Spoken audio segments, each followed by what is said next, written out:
Nurobod tumanida Umidli yoshlar tashabbusli fan olimpiadasi bo'lib o'tdi. Olis qishloq hududida maktablardagi o'quvchilarning iste'dod va qobiliyatini namoyon qilishga ko'maklashish, umumta'lim maktablari orasida raqobat muhitini shakllantirish maqsadida tashkil etilgan mazkur bilimlar bellashuvi tumandagi umumta'lim maktablarining 8-9 sinf o'quvchilari o'rtasida o'tkazilib, unda o'quvchi yoshlar matematika, biologiya, fizika hamda ingliz tili fanlari bo'yicha o'z bilim va salohiyatlarini sinovdan o'tkazishdi.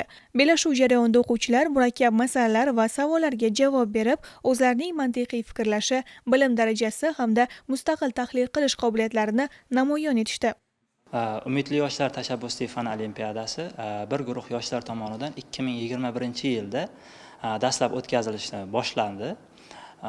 Bu tashabbusli fan olimpiadasining maqsadi yoshlarda bilimga bo'lgan rag'batni kuchaytirish, o'tkazilayotgan hududdagi maktablar orasida o'zaro raqobat, sog'lom raqobat muhitini yaratish, shu bilan birga jamiyatda ilmga, bilimga, shuningdek mutolaa madaniyatiga bo'lgan bir hurmatni, qiziqishni kuchaytirishdan iborat. Bugungi kunda ushbu olimpiadani tashkil etishda va g'olib va sovrindorlarni rag'batlantirishda homiylarimiz beg'araz asosda o'zlarining ko'maklarini ko'rsatib kelmoqda.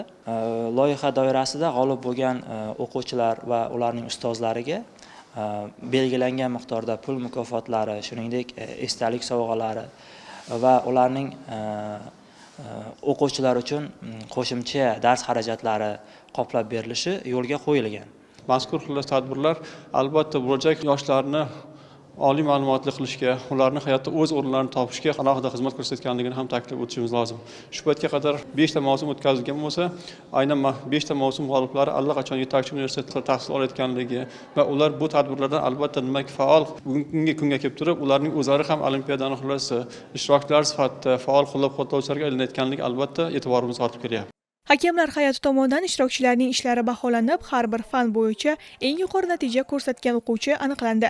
G'olib va faol qatnashchilar diplom hamda esdalik sovg'alari bilan taqdirlandi.